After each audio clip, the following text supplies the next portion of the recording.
FM, Rádio Brasil Central. Em Goiânia, 7-1.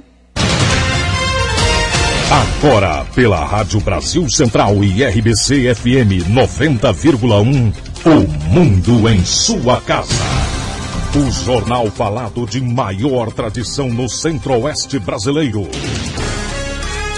O Mundo em sua casa. A informação em cima do fato. Um mundo de notícias no começo do dia. O Mundo em sua casa tem a marca da Rádio Brasil Central e da RBC FM 90,1. Hoje é quinta-feira, dia 2 de agosto de 2012. Bom dia você ouvinte, bom dia Karine Pinheiro. Bom dia Gil Bonfim, bom dia você que ouve o Mundo em sua casa. O Mundo em sua casa. Tempo e temperatura. A previsão do tempo para hoje em Goiânia é de céu claro a parcialmente nublado com névoa seca. A temperatura máxima atinge os 32 graus. A umidade relativa do ar fica entre 80% e 25%. Neste momento, os termômetros marcam 17 graus em Goiânia. Agora são 7:02. O Mundo em sua casa. Manchetes dos jornais brasileiros. O Globo, a hora do mensalão, réus sofrem derrota na véspera do julgamento. Folha de São Paulo, mensalão, STF começa o julgamento com ministro sob pressão. O estado de São Paulo, fazer justiça é condenar todos, afirma procurador. Correio Brasiliense, dividido, Supremo inicia hoje julgamento histórico. Valor econômico, receitas contidas põem fim à expansão fácil das teles. Estado de Minas, adivinha quem se deu mal de novo? Proibido de vender sacolinhas, comércio recusa-se a dá-las e deixa o consumidor na mão. Jornal do Comércio, mensalão no banco de réus. 0 hora de Porto Alegre, a hora da decisão. No Banco dos Réus, no maior julgamento da história da democracia brasileira, Supremo começa a decidir às 2 horas da tarde de hoje o futuro dos 38 acusados no escândalo do mensalão. Brasil Econômico, empresa congela plano de investimentos de R$1 bilhão. O Popular, mensalão, chegou a hora da decisão. Diário da Manhã, a corrupção no Banco dos Réus. Agora são 7:04. O Mundo em sua casa. A política em Goiás. O governador Marconi Perillo lança logo mais às 8 horas a retomada das obras do aeroporto de Anápolis. A solenidade vai ser às margens das BRs 153 e 060, próximo ao Porto Seco. As obras de modificação e adaptação físicas e operacionais do terminal aéreo vão transformá-lo em um estratégico aeroporto de cargas. Falta de quórum marca a reabertura dos trabalhos no Legislativo goianiense. A Câmara Municipal de Goiânia retomou os trabalhos nesta quarta-feira e o presidente Irã Saraiva, do PMDB, já teve problemas para manter o quórum para as votações. O primeiro projeto a entrar em pauta, que altera a lei orgânica do município, ficou cerca de 1 hora em votação, até conseguir o voto favorável de 24 vereadores. De acordo com o projeto, o estágio probatório do servidor público municipal passa de 2 para 3 anos. O assunto nem era polêmico, contava com o apoio da maioria, mas foi complicado por se tratar de projeto que exige quórum qualificado, 2/3 mais 1 dos vereadores. O problema deve continuar nos próximos meses, já que 29 dos 35 vereadores são candidatos à reeleição e tendem a não comparecer às sessões por causa da campanha eleitoral. Apesar disso, o presidente Irã Saraiva acredita que será possível votar os projetos mais importantes. Para isso, segundo ele, conta com a ajuda dos líderes das bancadas. A falta de quórum é uma aberração, porque, na verdade, o vereador em exercício o mandato é agora, é a sua legislatura.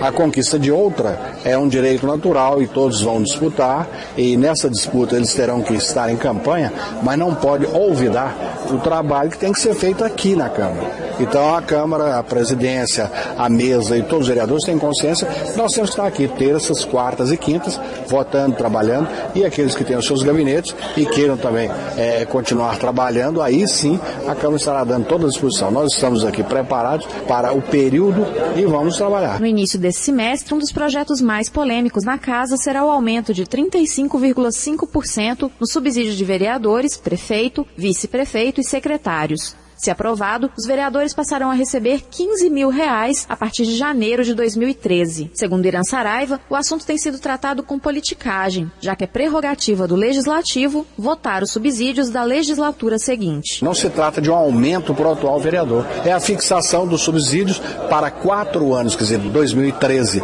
até final daquela legislatura, só nós podemos fixar.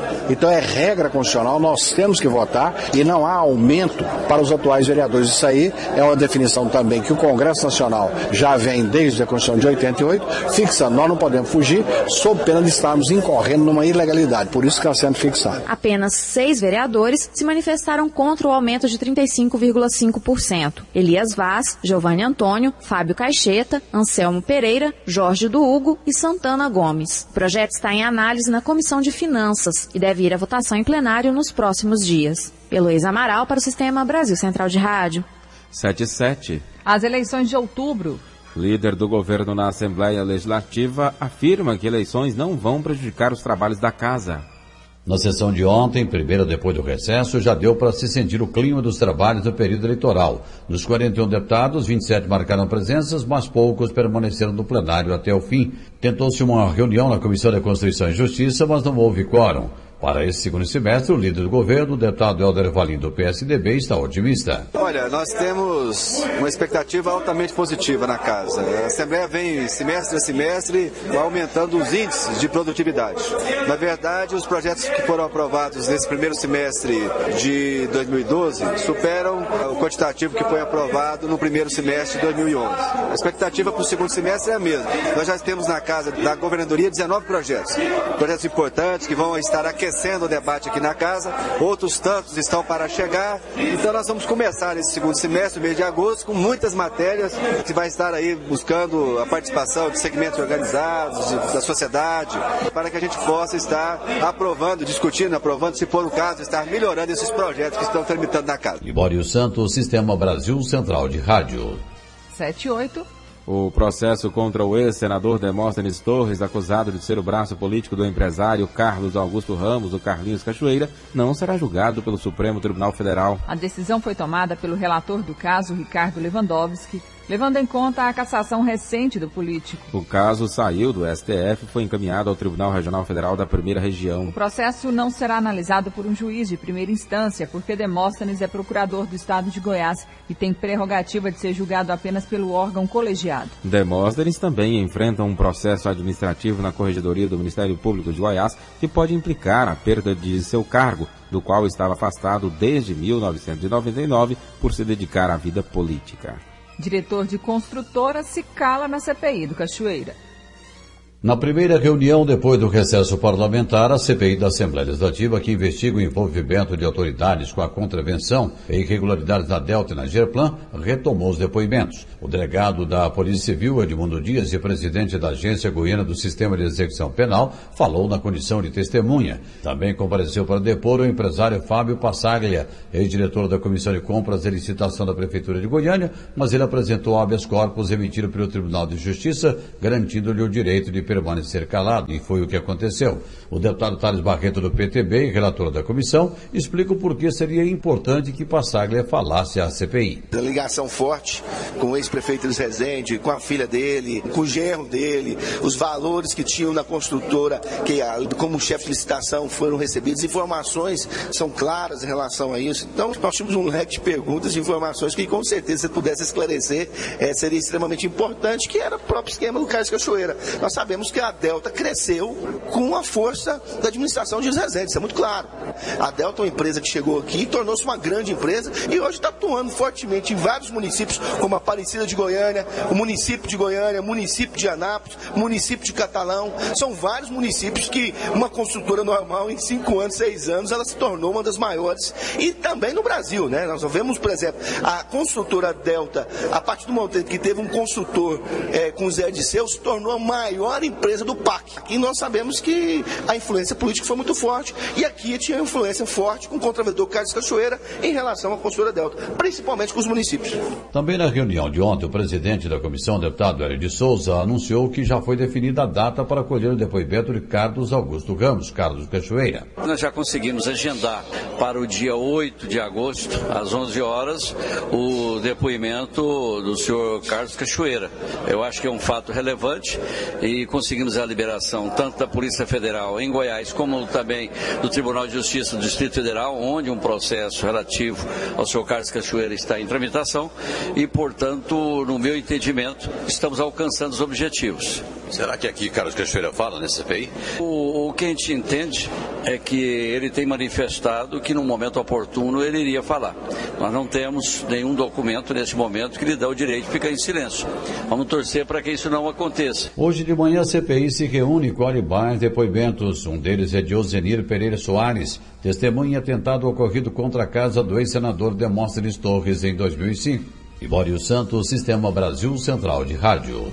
7h12. O mundo em sua casa. Se a sua empresa busca reconhecimento, anuncie em uma emissora de credibilidade.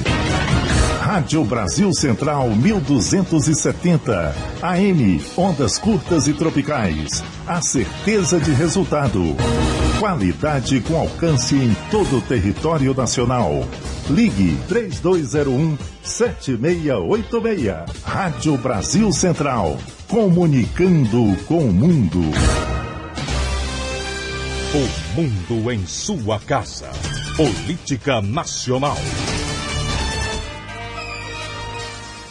A Justiça Federal em São Paulo aceitou denúncia contra Delúbio Soares por crime de lavagem de dinheiro. O juiz Márcio Ferro Catapani, da 2ª Vara Criminal Federal em São Paulo, recebeu a denúncia criminal protocolada pelo Ministério Público Federal no dia 6 de julho. De acordo com o Ministério Público Federal, Delúbio é acusado de receber de 2 agências de publicidade, a SMPIB Comunicações e a DNA Propaganda, R$450 mil oriundos de atividades ilegais. Segundo o Ministério Público Federal, as empresas de publicidade obtinham recursos de forma fraudulenta por meio de empréstimos falsos no Banco Rural, ou seja, empréstimos que não eram cobrados. As empresas também conseguiam recursos por meio de contratos firmados com órgãos da administração direta e indireta federal. Eles recebiam dinheiro, mas não prestavam o serviço contratado.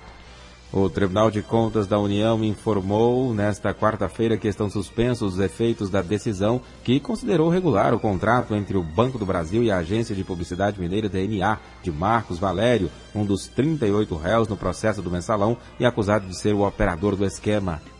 A suspensão ocorreu, segundo o tribunal, porque o Ministério Público apresentou o recurso em 26 de julho, que tem efeito devolutivo e suspensivo.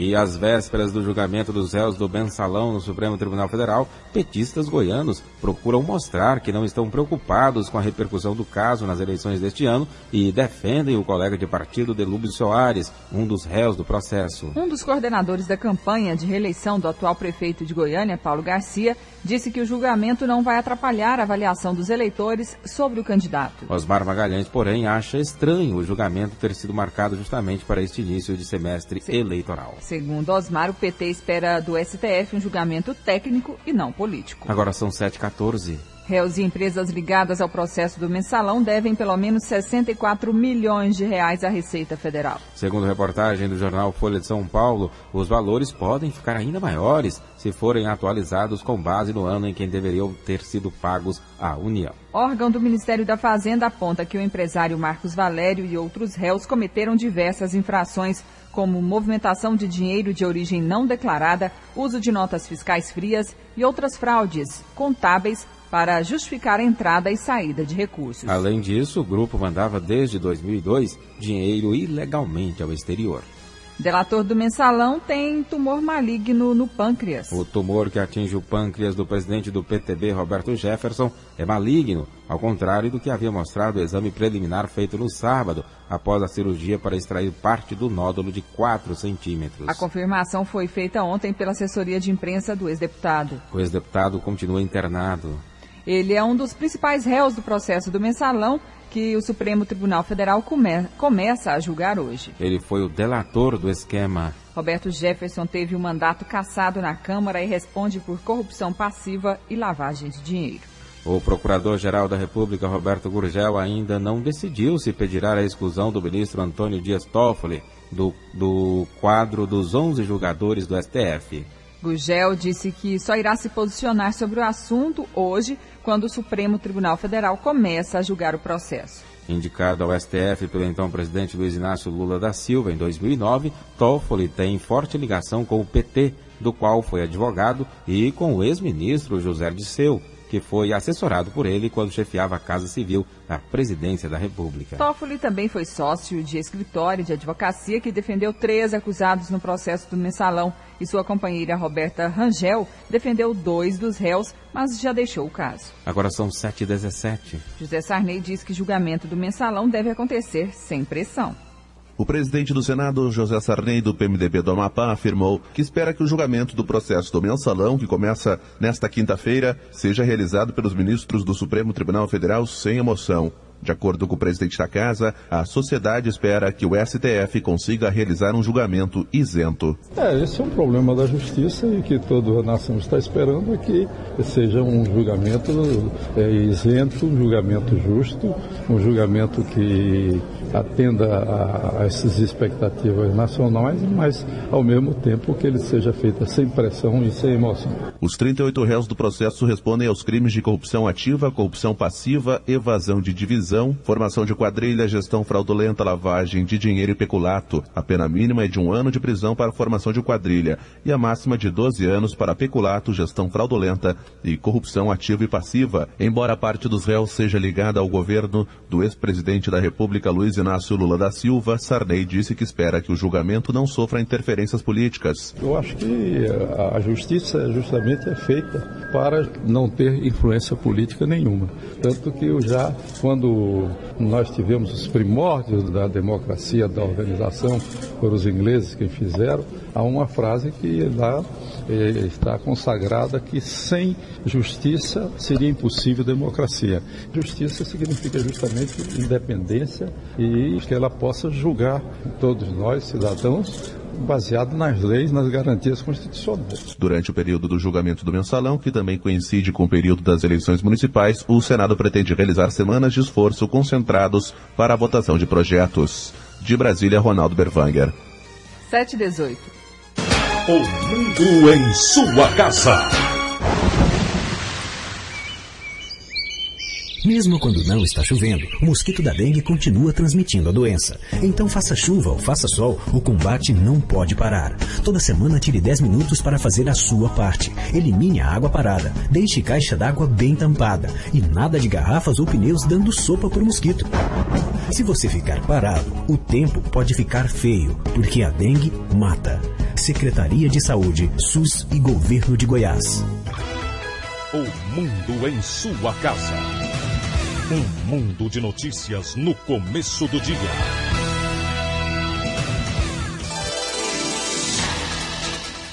Um homem de 31 anos foi preso no conjunto Irisville 1, em Goiânia, suspeito de estuprar uma menina de 3 anos. Segundo o delegado José Carlos Bezerra da Silva, o acusado cometeu o crime na casa da irmã dele, local onde a criança fica enquanto os pais dela vão trabalhar. Número de feridos nas estradas goianas durante as férias de julho cresceu mais de 12% em relação ao ano passado. Já o número de mortos caiu quase 10%. Entre os dias 1º e 31 de julho, foram 521 acidentes nas rodovias federais, com 395 feridos e 38 mortes. Em comparação com as férias do ano passado, os acidentes se manteram estáveis. O número de feridos cresceu 12,9% e o de mortos caiu quase 10%. O inspetor Afrânio Andrade, assessor de comunicação da Polícia Rodoviária Federal, explica que a maioria dos acidentes graves foram colisões frontais, aconteceram à noite na BR-153, principalmente no trecho norte da rodovia. Esse trecho da BR-153, acima de Jaraguá até a divisa do estado de Tocantins, é um trecho que nós tivemos obras recentemente e que ainda está sendo feita a sinalização dessa pista. Então a pista está boa, mas ainda não está totalmente sinalizada. Isso contribui também para elevar a gravidade da situação. É um trecho de pista simples e, além disso, nós tivemos uma situação atípica nesse mês de julho. Um movimento muito intenso durante todo o mês. A fiscalização da lei seca foi reforçada na Operação Férias desse ano. Foram quase 2.000 testes, o dobro de 2011. 181 pessoas foram flagradas dirigindo bêbadas, contra 90 no ano passado. Nós sabemos que o álcool ele fica muitas vezes até 24 horas no organismo. Então, o que acontece? Às vezes a pessoa bebe na véspera e vai pegar a estrada no dia seguinte ainda sob o efeito de álcool. Nos 31 dias de férias, mais de 30 mil pessoas e veículos foram abordados. Foram aplicadas 12 mil multas, 69% a mais que em 2011. O excesso de velocidade foi a infração mais comum, com 2.300 flagrantes, seguida pela falta de cinto de segurança e ultrapassagem em local proibido. O número de CNHs apreendidas saltou de 130 para 243. Paulo Henrique Santos, para o Sistema Brasil Central de Rádio. 7h22. Policiais federais deflagraram indicativos de greve. Nesta sexta-feira serão realizadas assembleias em todo o país e o sindicato de cada estado decide se adere ou não à paralisação.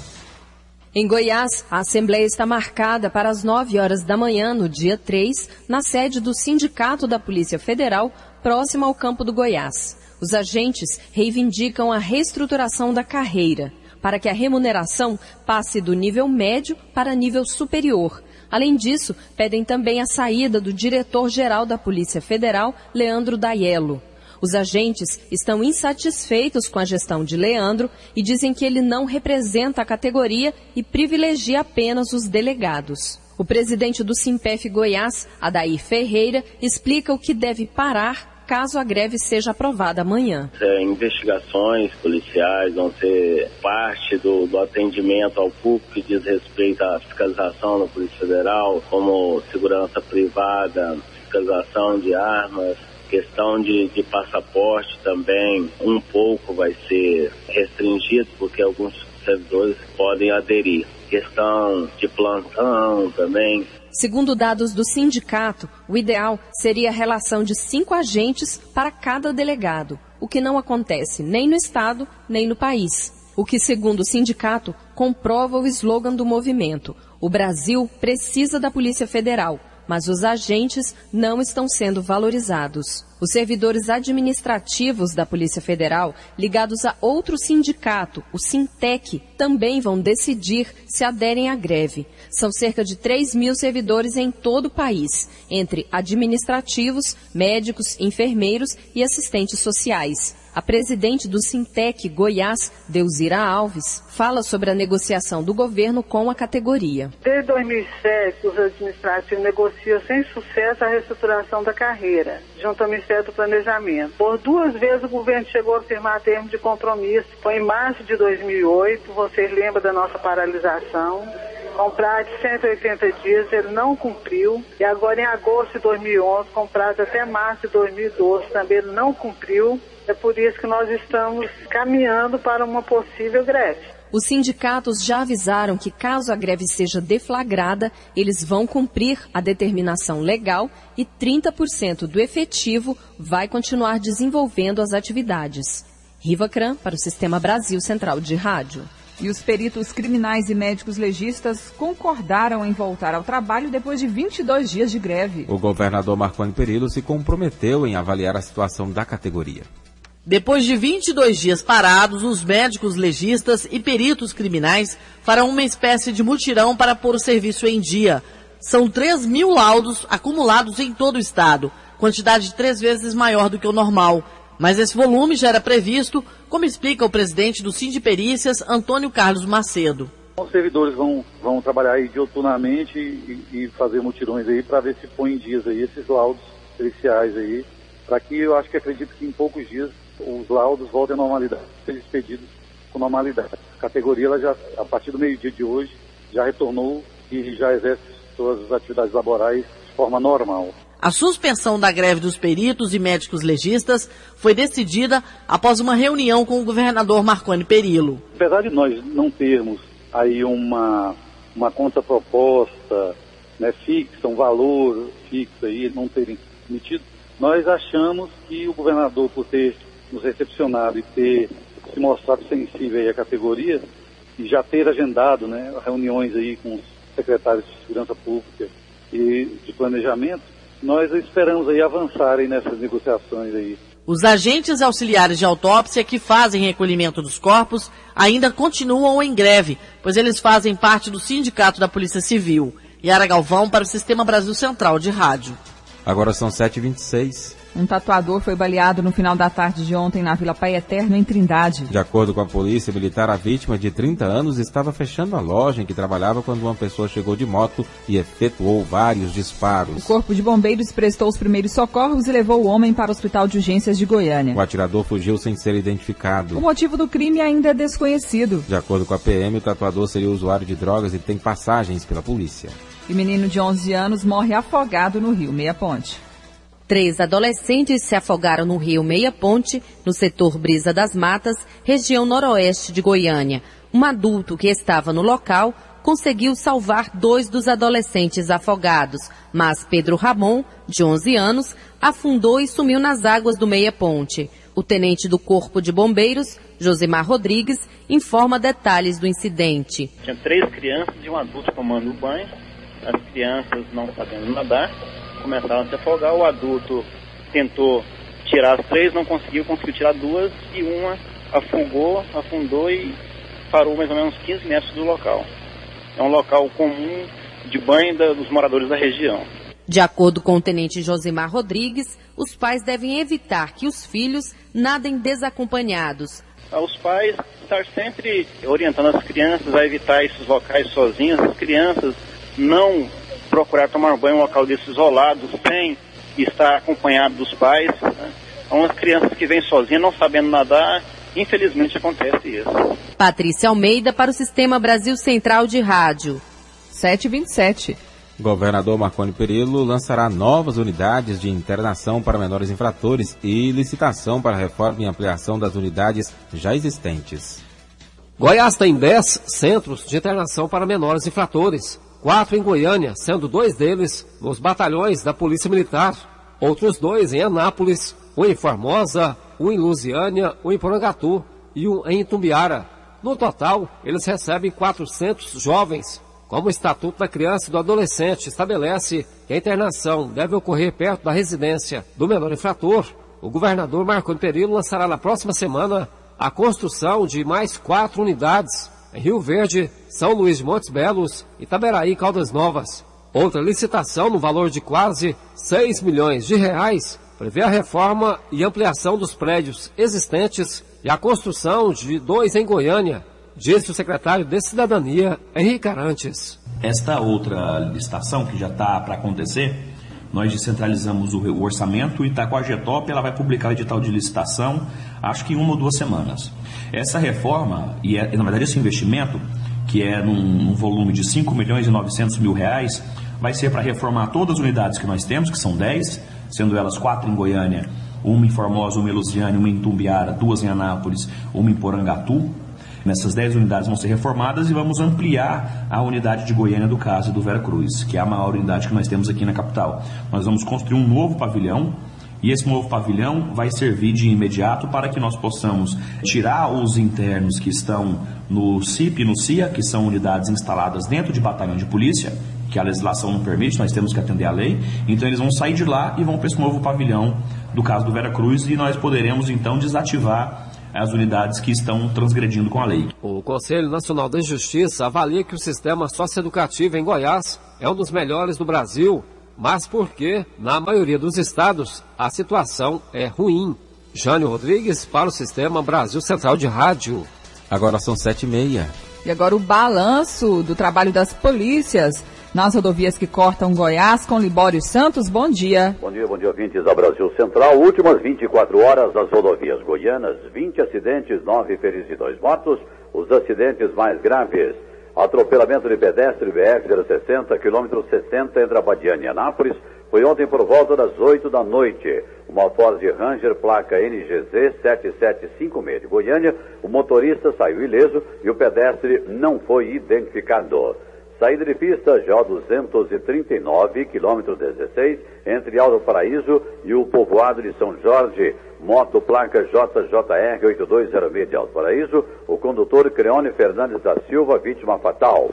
Prisão e apreensão de drogas. Foi na BR-060, quilômetro 132, entre Goiânia e Anápolis. Foi preso Luiz Fernando Dias, 22 anos, que estava no interior de um táxi e estava transportando 970 gramas de maconha, 478 gramas de cocaína. Libório Santos, Sistema Brasil Central de Rádio. O mundo em sua casa. Um mundo de notícias no começo do dia.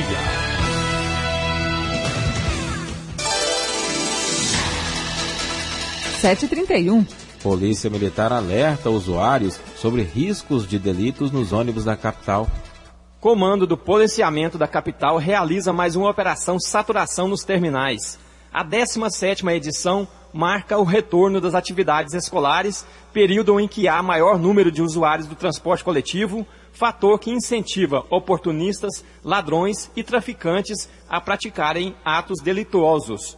O supervisor do CPC, capitão Fábio Prates, destaca o balanço do trabalho desta quarta-feira nos terminais como do Dergo, Praça A, Bandeiras, Centro e Praça da Bíblia. Já tivemos aí um saldo de 10 indivíduos abordados com antecedentes criminais.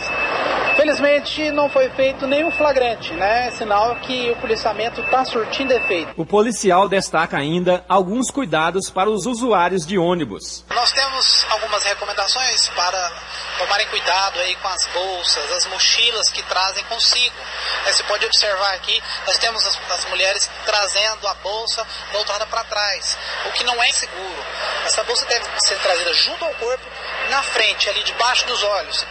Tomar cuidado com os tumultos na entrada dos ônibus, as grandes aglomerações, onde indivíduos se aproveitam dessas aglomerações, no empurra-empurra, onde você se dispersa da sua atenção e acabam abrindo bolsas, enfiando as mãos nos bolsos para subtrair objetos aí, pertences pessoais. Calças largas, carteira no bolso de trás, no fundo do bolso. Vamos tomar cuidado, traz essa carteira no bolso da frente. O capitão Fábio diz ainda que o cuidado dos estudantes deve ser em relação à aproximação de pessoas estranhas e com conversas sem objetivo algum. Wilton Vieira, para o Sistema Brasil Central de Rádio. 9h33. A abertura oficial do 5º Encontro de Secretários Municipais de Saúde e Coordenadores de Saúde Bucal do Estado de Goiás será realizada daqui a pouco, a partir das 8 horas, no auditório da Faculdade de Direito da UFG, na Praça Universitária. O encontro é realizado através de uma parceria entre Prefeitura de Itumbiara e o Ministério da Saúde e tem o apoio da Secretaria Estadual de Saúde. Vamos saber mais detalhes sobre esse assunto conversando agora com a gerente de Saúde Bucal da Secretaria Estadual de Saúde, Renata do Nascimento. Bom dia. Bom dia. Renato, o que será discutido nesse encontro, nesse evento? Esse já é o 5º encontro SCOSAB, que é promovido pela Prefeitura Municipal de Itumbiara. Temos vários assuntos, vai ser falado sobre gestão da saúde bucal nos municípios. Também será abordado o atendimento ao paciente especial, hipertenso, cardiopata e sobre o câncer bucal. Renata, e tem também alguns temas para as auxiliares de saúde bucal e técnicas de saúde bucal, que é a equipe auxiliar. O encontro discute também os problemas bucais que podem ser tratados na rede pública municipal de saúde? Sim, esses são alguns dos temas, são os que a assistência da saúde bucal, que é a assistência que é realizada da saúde bucal. O Os municípios têm assistência através da Estratégia de Saúde da Família, na atenção básica, e os centros de especialidades odontológicas, que é onde é feito a parte de referência, que é a endodontia, o tratamento de canal, a periodontia, que é o tratamento da gengiva, cirurgia, diagnóstico de lesões de boca, e alguns é feita a prótese também. Os centros de especialidade do Estado são 29 atualmente, distribuídos em 23 municípios do Estado de Goiás. Além dos centros de especialidades odontológicas, que são os CELS, o Estado também tem os laboratórios regionais de próteses, que confeccionam essas próteses para serem instaladas nos centros, nas unidades de saúde ou nos CELS. Renata, hoje quais atualmente está em torno de 37. Sim, quais são os desafios da saúde bucal hoje no Brasil? Olha, são vários os nossos desafios, mais ainda no nosso estado. Nós precisamos ampliar a cobertura da Estratégia de Saúde da Família, das equipes de saúde bucal. Os menores municípios do estado, eles têm uma cobertura grande, 100% que a gente fala, porque são municípios pequenos. Uma equipe de saúde bucal cobre toda a população do município. O problema está nos municípios maiores, como Goiânia, Aparecida, Itumbiara. É mais difícil ter uma cobertura total da população com as equipes de saúde bucal. Esse é o desafio que precisa ser resolvido, né? Em princípio. E, depois disso, ampliar os centros de especialidades, que é onde é feito as especialidades. Mas, em primeiro lugar, aumentar a cobertura da atenção primária, que é aquele primeiro atendimento do paciente, onde são feitas restaurações mais simples, extrações, o atendimento básico da população. Renata, há falta de profissionais na rede pública de saúde para atender a demanda? Sim, mas para isso, as prefeituras precisam contratar esses profissionais, né? É isso que a gente chama de ampliar as equipes. Para ampliar a cobertura, precisa contratar mais profissionais, sim. E falta verba para ser aplicada em saúde bucal nos municípios? Os incentivos que existem para a saúde bucal atualmente, eles vêm do Ministério da Saúde. É um incentivo dos centros de especialidades, dos laboratórios e das equipes. O Estado repassa para as equipes de saúde bucal da estratégia, que é a atenção primária, 25% do que é repassado pelo Ministério da Saúde. Esse é um incentivo estadual que a gente tem até agora. E o restante do incentivo, do recurso, é da Prefeitura Municipal e do Ministério da Saúde. Renata do Nascimento, gerente de saúde bucal da Secretaria Estadual de Saúde, obrigado pela entrevista aqui ao Mundo em Sua Casa. Um bom dia. Muito bom dia, muito obrigada. Renata do Nascimento falando sobre o 5º encontro de secretários municipais de saúde e coordenadores de saúde bucal do estado de Goiás. A abertura oficial do evento será realizada daqui a pouco, às 8 horas, na Faculdade de Direito da UFG, na Praça Universitária, em Goiânia. Agora são 7h38. O Ministério Público de Goiás protocolou no Tribunal de Justiça do Estado representações criminais pela decretação de perda de graduação de praças e pela exclusão dos cargos de 16 policiais militares. Os representados são 9 soldados, 2 capitães, 3 sargentos e 2 cabos, todos já condenados pela Justiça Comum a penas superiores a 2 anos, mas que permanecem na Polícia Militar. Eles foram condenados por crimes como homicídios, tentativas de homicídio, tortura, roubo, estupro e abuso de autoridade. Por não haver tribunal militar em Goiás, é do Tribunal de Justiça a competência para analisar as representações visando as exclusões. 7h39. Metrobus realiza reformas em terminais. As obras de reforma dos banheiros do Padre Pelágio já começaram e as da Praça da Bíblia terão início a partir do dia 20 deste mês. O custo estimado é de R$35 mil. Os banheiros serão completamente reformados com a troca do revestimento, vasos sanitários, pias, torneiras e iluminação. O trabalho faz parte do projeto de manutenção do eixo Anhanguera. Segundo o diretor administrativo da Metrobus, Hugo Dourado, algumas melhorias vêm sendo realizadas nesses locais, como a iluminação, sinalização e limpeza. Ele afirma que a reconstrução dos prédios está descartada, porque está em andamento o projeto do veículo leve sobre trilhos, que vai substituir os ônibus e alterar a estrutura de transporte no eixo leste-oeste. Não podemos fazer investimentos volumosos nesse momento, porque estamos aí aguardando ser concluído o projeto do VLT e o início das obras. Então, um investimento alto agora, somente tratando de coisa pública, eu acho que seria inviável, né? Mas todas as reformas pontuais, todas as melhorias pontuais, nós vamos fazer, porque o interesse, o foco nosso é o conforto do usuário. Segundo o diretor da Metrobus, Hugo Dourado, a previsão é de que as obras do VLT comecem em dezembro deste ano. Karine Pinheiro para o Sistema Brasil, Central de Rádio. Agora são 7h40. Seca aumenta risco de queimadas em Goiás.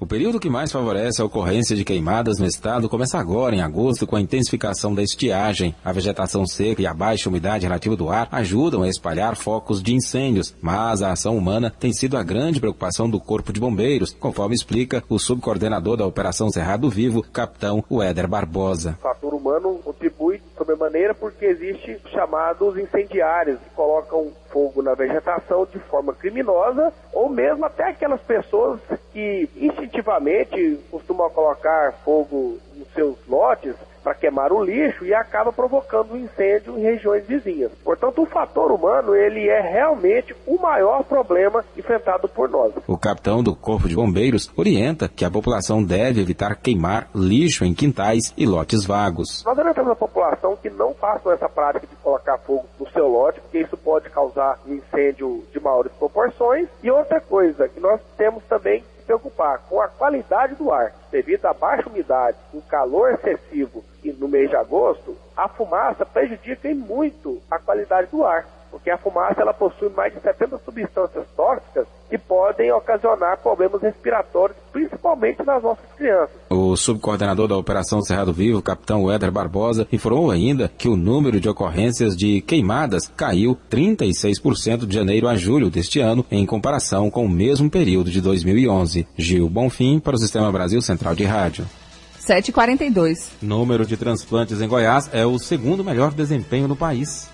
O governo de Goiás fez a parte dele ao lançar no mês passado uma campanha de incentivo à doação de órgãos, tendo a mensagem principal de que o herói de verdade nunca morre, com apoio total da Secretaria Estadual de Saúde. Os números de transplantados de janeiro a junho deste ano trazem otimismo para o gerente da Central de Notificação, Capacitação e Distribuição de Órgãos, Luciano Leão. De janeiro a junho foram realizados 540 transplantes de córneas. A fila de espera tem 1.340 pacientes. Foram 43 transplantes de rins, 4 de pâncreas, 32 de medula óssea. No total, 1.700 pessoas ainda aguardam por algum tipo de procedimento de tecido ou órgão. No Brasil, a fila de espera tem 50 mil pessoas. Embora o país alcance a média de 13,6 doadores para cada 1 milhão de habitantes por ano, o médico Luciano Leão lamenta o fato de que ainda exista muita desinformação da importância do que é e de como doar órgãos. A nossa realidade é que nós temos aí esse ano a perspectiva de transplantarmos 1.000 pacientes, transplante de córnea, que vai ser um recorde, e pelo menos 100 pacientes de transplante de rim, também vai ser outro recorde. E estamos transplantando também medula óssea, pâncreas, e até o final do ano vamos transplantar fígado, se tudo correr bem, lá no Hospital das Clínicas está sendo estruturado para começar a transplantar fígado. A Santa Casa Misericórdia deve começar o transplante cardíaco também, em 1 mês, 2 meses no máximo. O processo já está em Brasília, no Ministério de Credenciamento. Santa Genoveva retoma o transplante cardíaco também. Formas que a tendência nossa também é crescer e não pode ser diferente, porque se o país todo cresce nessa área, a gente não pode ficar atrás. Para isso, nós precisamos do envolvimento de profissionais da área da saúde, médicos, enfermeiros em especial, e da população no sentido de doação. Nós ainda temos ainda um alto índice de não doação de órgãos e tecidos por negativa familiar. Fruto, às vezes, de falta de informação. A Central de Transplantes de Goiás tira todas as dúvidas pelos telefones 3201-8319 e o 3201-8320. Jânio Rodrigues para o Sistema Brasil Central de Rádio. Agora são 7h44. A seguir as notícias do esporte com José Calazans. O mundo em sua casa. Tem muitas lembranças boas e muitas histórias. Eu pegava o meu carro e saía por esse mundão. Eu sempre trouxe bons momentos na minha memória. Eu acho que eu viajei todas as minhas férias. Sempre aproveitei bastante. Desde pequeno adorava pegar a estrada com meu pai. E faço isso até hoje. Na sua viagem de férias, respeite as leis de trânsito e não misture álcool e direção. Você também vai ter boas histórias para contar. Detran, Governo de Goiás. Nosso estado cresce. Você cresce junto. O mundo em sua casa. O jornal falado de maior tradição no Centro-Oeste brasileiro.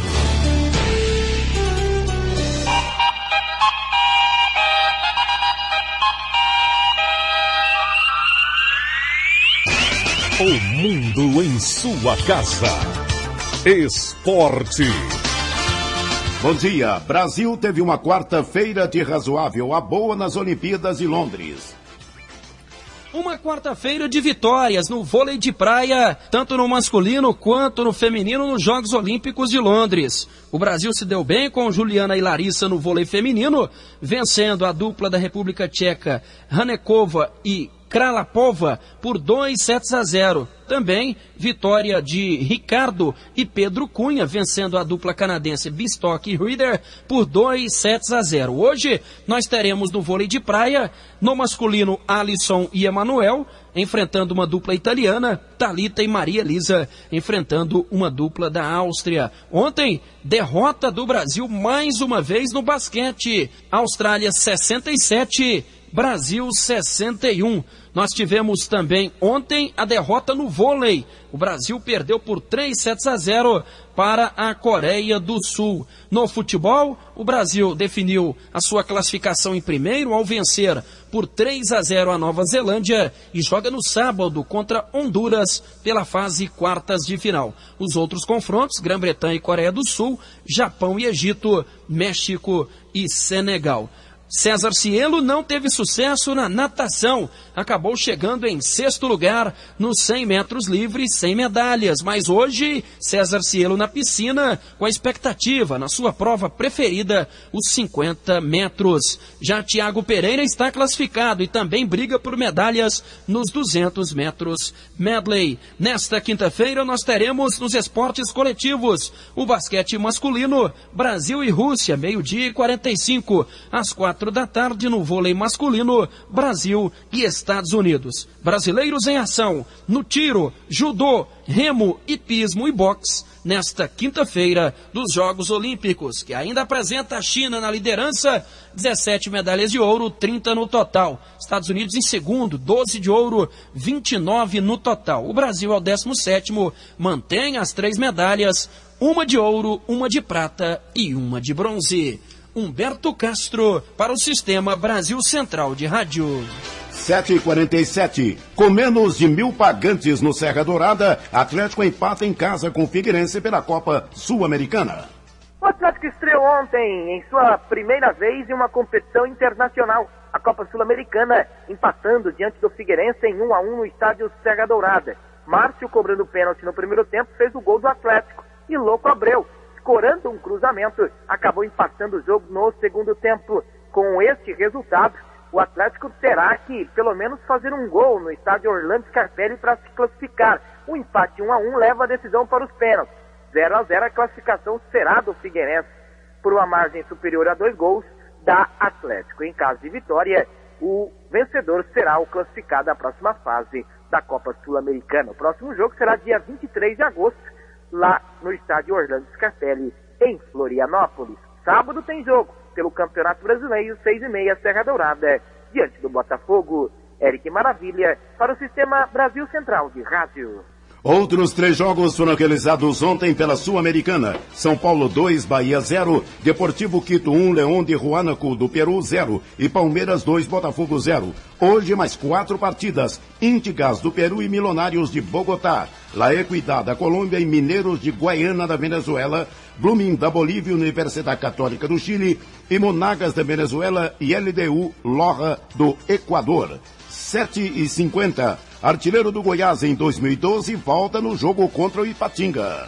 Depois do empate contra o ABC e um novo tropeço em casa na Série B do Campeonato Brasileiro, o Goiás tenta recuperar os pontos perdidos fora de casa. O jogo será amanhã, às 9h no estádio Ipatingão, no Vale do Aço, na cidade de Ipatinga. O técnico Anderson Moreira não poderá contar para este jogo com o volante Thiago Mendes, que recebeu o 3º cartão amarelo no jogo de terça-feira diante do ABC. O artilheiro Ricardo Goulart, que marcou 17 gols na temporada e é o principal goleador do Goiás, tem retorno garantido para este jogo. A diretoria exige uma vitória imediata contra o Ipatinga para o Goiás recuperar os pontos perdidos e, quem sabe, na 15ª rodada, o Goiás possa finalmente terminar uma rodada entre os 4 melhores do Campeonato Brasileiro da Série B. Vinícius Silva para o Sistema Brasil Central de Rádio. 7h50, Vila Nova terá novidades para o jogo de domingo em Caxias do Sul. O técnico Jorge Saran comandou ontem à tarde o primeiro coletivo da semana visando o jogo de domingo contra o Caxias no Estádio Centenário em Caxias do Sul. 3 novidades no time do Vila Nova. 2 por opção técnica. Na lateral direita, a volta do Nego recuperado no lugar do Marcelo, que não foi bem no empate diante do Tupi. No meio-campo, a saída do Matheus Magro para a entrada do Ederson. E no ataque, esta substituição, a 3ª do Jorge Saran, foi por opção clínica. Marion está machucado no departamento médico, problema no joelho, vetado praticamente no jogo de domingo. Gilcimar teve oportunidade de treinar no time titular do Vila. Hoje, Jorge Saran, no período da tarde, deve confirmar o time do Vila para domingo. Não deve sair disso aqui. Júlio César no gol, Nego na lateral direita, o miolo de zaga com Toninho, Rafael Vaz e também o César Gaúcho. Na lateral esquerda, Reivan. O meio-campo com Ederson, Ricardinho e Rafael Carioca. No ataque, Pedro Júnior e Gilcimar. Paulo Massad para o Sistema Brasil Central de Rádio. Resultados desta quarta-feira de mais uma rodada do Campeonato Goiano da Divisão de Acesso. Goiânia 2, Iporá 0, Trindade 0, Aparecida 0, Anápolis 1, Santa Helena 0 e Grêmio Anápolis 3, Jataiense 0. O Anápolis, já classificado para a semifinal, disparou na liderança, somando agora 33 pontos contra 27 do também anapolino Grêmio. O Goiânia é quinto com 21 pontos e joga em casa no sábado contra o Mineiros. Os outros jogos da segunda divisão serão no domingo. Iporá e Jataiense, Santa Helena e Trindade e Aparecida e Grêmio Anápolis. Se os menos supersticiosos tinham alguma dúvida de que o mundo acabará em 2012, a partir de agora tem um grande motivo para acreditar. É que o Ibis, aquele mesmo conhecido como o pior time do mundo, voltou a ganhar um jogo depois de mais de 4 anos, mais precisamente 50 meses. Na noite desta quarta-feira, bateu o Jaguar por 3-2, pela 11ª rodada da segunda divisão pernambucana. O folclórico clube pernambucano não vencia uma partida oficial dentro de campo desde o dia 5 de junho de 2008. Na oportunidade, bateu a União Paulista por 2-1 no mesmo estádio Ademir Cunha do jogo de ontem, pela Copa Pernambuco daquele ano. A 7h52 do esporte é o que há. Obrigado, José Calazans. O mundo em sua casa. A informação em cima do fato.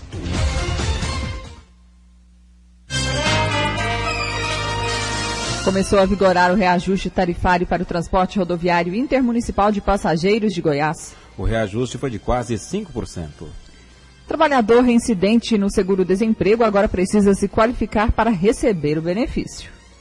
Nova regra para pagamento de seguro-desemprego aumenta a procura por cursos de qualificação. A medida atinge somente pessoas que tiveram de recorrer ao seguro pelo menos 3 vezes nos últimos 10 anos. O trabalhador encontra entidades que oferecem os cursos, como Senac, Senai e IFG. Os recursos do programa são do Ministério da Educação, FAT e BNDES, entre outros. A diretora técnica do Senac, Cláudia de Alencar, fala da procura por qualificação e do número de vagas. O curso mais procurado atualmente está sendo auxiliar administrativo. Vem almoxarife, vem auxiliar de recursos humanos, operador de microcomputador. Nesse semestre nós estamos oferecendo 1.200 vagas e atualmente entre matriculados e pré-matriculados está em torno de 530 vagas já confirmadas. A dirigente do Senac destaca também os procedimentos para o beneficiário do programa. É importante que o trabalhador entenda o processo. O SENAC, ele trabalhando com o Pronatec, ele é responsável pela capacitação. Nós somos um órgão ofertante e o demandante é o Ministério do Trabalho. Quem encaminha esse trabalhador? O Cine. Quando ele está desempregado, ele vai procurar o seguro-desemprego. Ao buscar o seguro-desemprego, ele vai até os postos do Cine e o Cine tem um sistema específico que já aponta que aquele trabalhador precisa ser capacitado. Ele está dentro do perfil do seguro-desemprego. Entre outros, é possível capacitação para auxiliar administrativo, eletricista, costureiro, vendedor e instalador hidráulico. Wilton Vieira, para o Sistema Brasil Central de Rádio. 7h55. A emissão de nota fiscal eletrônica registrou um aumento de 14% no primeiro semestre deste ano em comparação com o período anterior, segundo o levantamento da Secretaria da Fazenda. No estado, 36.078 contribuintes já emitem a nota fiscal eletrônica. Centro de Convenções recebe investimentos de quase 5 milhões e aumenta a capacidade de receber eventos. O governo federal, via Ministério do Turismo, liberou 2 milhões e 100 mil reais e a empresa Porto Belo, administradora do Centro de Convenções de Goiânia, investiu mais 2 milhões e 500 mil reais na sua climatização total e no melhor aproveitamento do espaço físico, antes não utilizado, no projeto de 18 anos. A área de exposição no primeiro andar foi batizada de Espaço Cerrado. O auditório Lago Azul agora tem banheiros e camarim. Foram construídas 2 salas, com 400 lugares cada. Segundo o Celso de Paula, administrador do Centro de Convenções de Goiânia, o local receberá até 1.600 pessoas e 8 eventos simultâneos, sem interferência de um para outro. Nós podemos acomodar com segurança 8 eventos simultâneos, sem um interferir em nada no outro, nem na questão de acessibilidade, nem na questão de acústica, completamente independente. Agora nós vamos também disponibilizar o Centro de Convenções para eventos sociais, coisa que até então nós não tínhamos um espaço adequado. Com isso, nós vamos buscar preencher as lacunas que haviam na nossa agenda. Como os eventos corporativos são agendados com uma antecedência de 2, 3 anos, nós abriremos o Centro de Convenções para espaços sociais, mas para agendamento por um período mais curto, em torno de 6 meses, no máximo 1 ano. O presidente da Goiás Turismo, Aparecido Sparapani, afirma que o Centro de Convenções de Goiânia pode ser comparado aos grandes do Brasil. É uma importância muito grande para Goiânia, porque nós podemos colocar agora Goiânia e o Centro de Convenções como um dos locais modernos para que possa captar grandes eventos aqui para o estado. Então podemos hoje estar competindo com Brasília, Uberlândia, outras capitais a nível de qualidade de produto. Além das mudanças nas instalações, o Centro de Convenções de Goiânia ganhou a reformulação da marca, com novo site, materiais de divulgação, jingle e slogan. Há 18 anos, o espaço para todas as ideias. Jânio Rodrigues para o Sistema Brasil Central de Rádio. 7h57. Matrícula para calouros na UFG pode ser adiada mais uma vez, caso não haja acordo entre grevistas e governo. O novo edital que altera a data de matrícula dos selecionados no último vestibular foi publicado esta semana. As matrículas estão previstas para os dias 14 e 15 deste mês. O resultado final para o preenchimento de vagas disponíveis está previsto para o dia 10, mas essas datas podem ser alteradas. O professor membro do Comando de Greve dos Servidores da Universidade Federal de Goiás, Humberto de Assis Clímaco, afirma que pode haver nova prorrogação caso não ocorra negociação com o governo. A gente espera que o governo faça uma proposta boa para que a gente possa aceitar e encerrar a greve, né? Mas aí tem que ser uma proposta que realmente atenda às nossas reivindicações, que corrija o destino da carreira. Se até 14 e 15 isso não for feito, aí realmente vão ser canceladas as matrículas novamente. Segundo o professor Humberto de Assis Clímaco, apenas serviços considerados prioritários estão mantidos. A ideia é que funcione apenas aqueles serviços que, conforme a nossa comissão de ética deliberou, são considerados sem prejuízo irreparável. Por exemplo, professores pararam suas pesquisas, mas há pesquisas, por exemplo, que animais são submetidos a determinadas situações, não é possível deixar o animal sem alimentar ao morrer. Então, essas pesquisas já iniciadas vai se terminar para não ter a amostra, mas não vão ser começaram pesquisas nenhumas a mais. Os servidores da UFG estão em greve desde o dia 11 de junho. Eles querem que o governo federal reponha perdas salariais que ocorrem desde 2010 e conceda reajuste aos professores e técnicos administrativos. Karine Pinheiro para o Sistema Brasil Central de Rádio. 7h59. A primeira audiência judicial do processo sobre a tentativa de fraude no sistema de bilhetagem do transporte público do Distrito Federal foi suspensa no final da tarde de ontem, após pedido de vista do Ministério Público. O processo foi aberto depois que o Ministério Público do Distrito Federal denunciou Carlos Augusto de Almeida Ramos, o Carlinhos Cachoeira e mais 7 pessoas, entre elas o ex-diretor da Delta Construções, Cláudio Abreu, por tráfico de influência e formação de quadrilha. Carlos Augusto de Almeida Ramos foi depor, mas ficou calado. Em Goiânia, 8 horas e termina mais uma edição do Mundo em Sua Casa, que teve a apresentação de Karine Pinheiro e Gil Bonfim.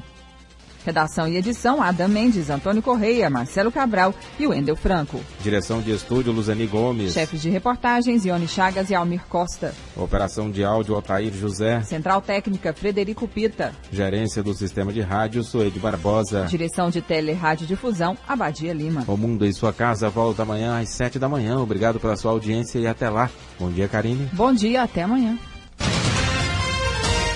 Este foi, pela Rádio Brasil Central e RBC FM 90,1, O Mundo em Sua Casa. O jornal falado de maior tradição no Centro-Oeste brasileiro. O Mundo em Sua Casa. A informação em cima do fato. Um mundo de notícias no começo do dia. O Mundo em Sua Casa voltará sempre com a marca da Rádio Brasil Central e da RBC FM 90,1.